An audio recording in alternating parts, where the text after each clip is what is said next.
বিসমিল্লাহির রহমানির রহিম। শুরু করিতেছি সর্বশক্তিমান মহান আল্লাহর নামে। আমি লুবনা ইয়াসমিন, আমাদের চ্যানেল অ্যাপ্রোপ্রিয়েট ইনিশিয়েটিভ, এখান থেকে আমি কিছু বলতে এসেছি আপনাদের কাছে আজকে। আমাদের আজকের বিষয়বস্তু আমি আলোচনা করব পানি নিয়ে।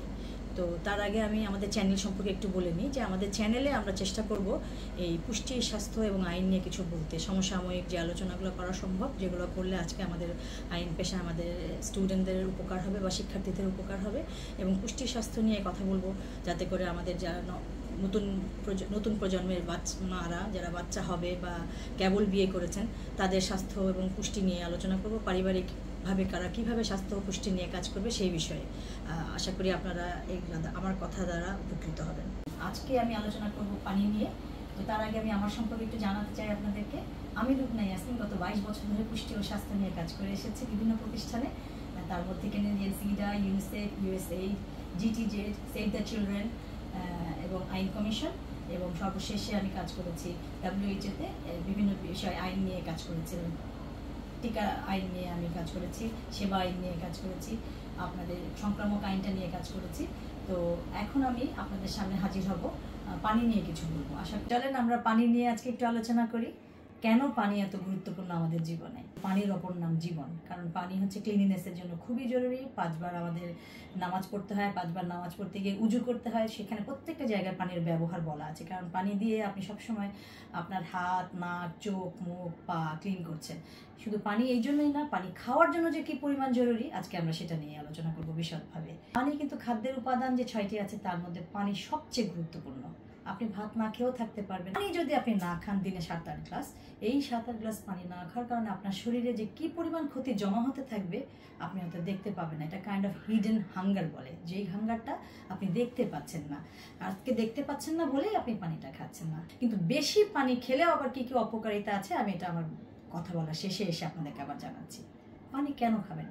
আমরা সবাই টক্সিন করে করে আমাদের জীবনটা শেষ করে ফেলছি। আপনার মাথা ব্যথা, আপনার ভালো লাগছে না, খিটখিটে ভাব, কেন জানেন? আপনার শরীরের মধ্যে টক্সিনের প্রভাব বেশি বৃদ্ধি পেয়েছে। টক্সিনটা কি?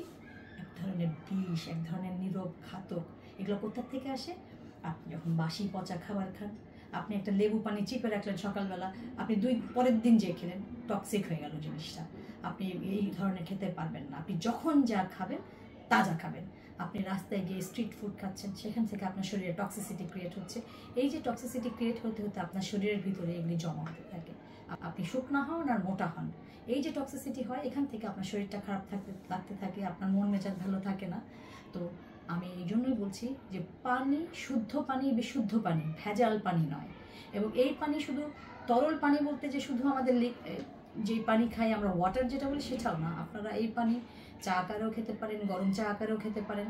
আপনারা যখন শাকসবজি খান বা তরকারি, ঝোলালা তরকারি খান, সেগুলোও কিন্তু লিকুইড। আপনাকে খেয়াল রাখতে হবে আপনি কী পরিমাণ লিকুইড দিনে গ্রহণ করছেন। আমি যদি আপনাকে এখন কথায় কথায় বলি যে আপনি 7 থেকে 8 গ্লাস পানি একজন অ্যাডাল্ট লোকের জন্য অবশ্যই জরুরি, আপনি এটা বুঝবেন যে আপনার 7-8 গ্লাস পানি দিন শেষে আপনি খেয়েছেন কিনা। এই 7-8 গ্লাস পানি এনশিওর করার জন্য যদি আপনি ঘুম থেকে উঠেই মুখ না ধুয়েই আগে 2 গ্লাস পানি খেয়ে ফেলতে পারেন, লেবু পানি হোক, নর্মাল পানি হোক, সাধারণ পানি হোক, আপনি যদি খেয়ে নেন, আপনি মনে করলেন যে আপনার দিনটা কিন্তু আপনি সুন্দরভাবে দিনটা শুরু করে ফেললেন। আর একটা অনুরোধ থাকবে, কোনো সময় বলাটা ঠিক না, একজনের অভ্যাসটা এক এক রকম, আমি তো কাউকে ফোর্স করতে পারি না। আমি শুধু আপনাকে একটু তথ্য জানাতে পারি যে খাওয়ার সাথে সাথে পানি খাবেন না। আপনার গলা দিয়ে নামার জন্য একটু খেলেন, এক ঢোক বা 2 ঢোক, বাট এই যে গ্লাসে গ্লাসে পানি নাস্তা খাওয়ার পরে, দুপুরে ভাত খাওয়ার পরে, রাতে ডিনারের পরে, যে কোনো মিলস, বিটুইন মিলস নেওয়ার মধ্যেখানে পানি এত খাবেন না। আপনি পানি কখন খাবেন? যে কোনো খাবার গ্রহণের 2 থেকে 3 ঘন্টা আগে 2 গ্লাস খান, সব চমৎকার। আবার যে কোনো খাবার গ্রহণের আধা ঘন্টা পরে, কারণ যখন হজম হতে থাকে পরিপাকতন্ত্রে গিয়ে, তখন যদি আপনি পানি খেতে থাকেন, লিকুইড তরলটা গিয়ে আপনার পরিপাকতন্ত্রের হজমে সমস্যা করে।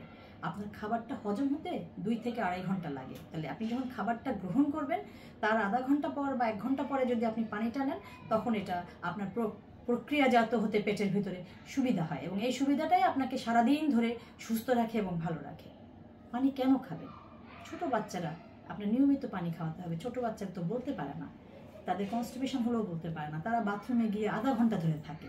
এটা তো একটা খুবই বিচ্ছিরি ব্যাপার। বাংলাদেশে আমাদের ঢাকা শহরে বলেন, গ্রামে গঞ্জে বলেন, কয়টা ওয়াশরুম থাকে বলেন? একটা বাচ্চা বাথরুমে ঢুকে বসেই থাকে। আমরা আপনারা কোনোদিন বাচ্চাটাকে জিজ্ঞেস করি না যে মা তোমার কি পায়খানাটা কষা হয়েছে? এটা তো লজ্জার ব্যাপার না। আপনার বাচ্চা, আপনার বৃদ্ধ বাবা কষা হয়ে আছে, হয়তো বাসায় বাথরুমে গেছে, আপনি সে হয়তো লজ্জায় বলতে পারছেন না। এই জিনিসগুলো বেরিয়ে আসতে হবে। এই কষ্ট কাঠিন্য থেকে আমাদের দেশকে আসলে বাঁচাতে হবে।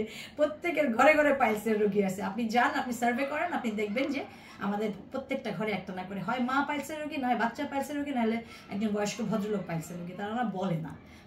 আমি নিজে এত বয়স হয়ে গেছে, আমি এখন যদি একটু মাংস বেশি খাই, আমার ভয় থাকে যে পরের দিন সকালবেলা আমার পায়খানাটা ঠিক মতো হবে কিনা। ভয় লাগে যে আমার পায়খানাটা যদি কষা হয়ে যায় এই বয়সে কেমন লাগবে, বিরক্ত লাগে। যাই হোক, আমি একজন পাবলিক হেলথ প্রফেশনাল, আমি খুব অনায়াসে এই কথাগুলো আপনাদেরকে বলতে পারছি এই জন্যই যে আমি দেখেছি যে মানুষের এই পায়খানার নিয়মিত না হওয়ার কারণে কি পরিমাণ কষ্টের সম্মুখীন হচ্ছে। আজকে শুধু এটা কেন হচ্ছে? পানি না খাওয়ার কারণে। আপনাদের কাছে আমার বিনীত অনুরোধ থাকবে, প্রত্যেকে ঘরে ঘরে, প্রত্যেকে ছোট বাচ্চা থেকে শুরু করে মধ্যবয়সী ছেলে পেলে, বয়স্ক মানুষজন, প্রত্যেকে আপনারা 7 থেকে 8 গ্লাস পানি পান করবেন নিয়মিত। এবং আরও ভালো অভ্যাস হয় যদি লেবু পানি পান করাটার অভ্যাস রাখেন।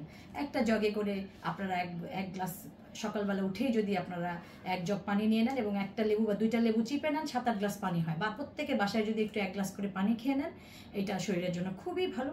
কারণ লেবু পানিটার এত সাইন্টিফিক আমি একদম বলতে পারবো না, বাট আমি নিজে ব্যবহার করছি, আমার হাজব্যান্ড ব্যবহার করছে, আমার মেয়েও খাচ্ছে, আমরা ভালো আছি আল্লাহর রহমতে। আর স্কিনের যত্নের তো আর বলে কুল পাবো না। I am 50 এবাব। আমি বলছি না অ্যাকিউরেটলি আমার বয়স কত। আমার 2 মেয়ে, বড় মেয়ের বয়স 28, ছোট মেয়ের বয়স 25। আর আমি এবং আমার মেয়েদের স্কিন আল্লাহর রহমতে আপনারা দেখছেন, আমি কোনো আমি ব্রণ কি জিনিস আমি জানি না। আমার স্কিনে কোনোদিন ব্রণের শিকার আমি হই নাই, বিকজ আমি আমার খাদ্য তালিকায় নিয়মিত সবজি খাই, আমি নিয়মিত ফ্রুটস খাই। আমার স্বাস্থ্য হয়তো ভালো, কারণ আমার কয়েকবার অপারেশন হয়েছে, আমাকে অনেক মেডিসিন নিতে হয়েছে, তখন আমার একটু ওজন বৃদ্ধি পেয়েছে। তো পানি খেলে কিন্তু ওজনটাও কমে যায়। আমি আমার বয়সটাকে ধরে রাখার চেষ্টা করছি, কারণ আমাকে এই পেশায় থাকতে হবে। আইন পেশায় হাঁটাহাঁটি অনেক আছে। আপনি নিয়মিত যদি হাঁটাহাঁটি করেন এবং যদি পানি ঠিক মতো পান করেন, আপনার অর্ধেক রোগমুক্ত জীবনযাপন করবেন। আমি অনেক রকম মেজর অপারেশনের মধ্যে দিয়ে গেছি, কিন্তু তারপরে আমি চেষ্টা করি রিভাইভ করতে। আমাকে কি, আমি নিয়মিত পানি খাই, নিয়মিত সবজি খাই। এখন তো পা ভেঙে গেছে, এজন্য হাঁটতে পারছি না, কিন্তু নিয়মিত হাঁটি, চেষ্টা করি হাঁটতে। আপনাদেরকে আশা করি আমি পানি নিয়ে আমি যা বললাম, আপনাদের যদি কোনো প্রশ্ন থাকে, আমার মনে হয় থাকার কথা না। আবার অনেকে অনেক বেশি পানি খান, এটা কখনোই উচিত না। কারণ পানি কম খেয়ে যেমন কিডনির উপকার হয়, পানি বেশি খেয়ে আবার কিডনির ক্ষতি হয়। আপনার অনেক রকম ব্যাপার স্যাপার আছে, ডাক্তাররা একদম পুঙ্খানুপুঙ্খ বলে দিতে পারবে পানি বেশি খেলে কি হবে বা কি। আমি পানি নিয়মিত খাবেন এবং 7-8 গ্লাস অবশ্যই খাবেন, এটার জন্য বলতে পারি যে এটা গেলে কি কি উপকার। আপনার আপনি কিডনির রোগ যদি রোগী হয়ে থাকেন, কি বলে এটাকে, যে কিডনি সুস্থ থাকবে। আমি তো একদম কিডনির কিছু না যে আপনার কিডনির সায়েন্টিফিক ব্যাখ্যা দিতে পারবো, কিন্তু পানি খেলে আপনি বিভিন্ন রকম অসুখ বিসুখ থেকে নিজেকে মুক্ত রাখতে পারবেন। এবং আপনারা বাসায় সবাই নিয়মিত পানি খান। লিকুইড খেতে বেশি সময় লাগে না, ঢকঢক করে গিলে খেলেই 2 গ্লাস পানি খাওয়া যায়। অভ্যাস করলেই অভ্যাস হবে।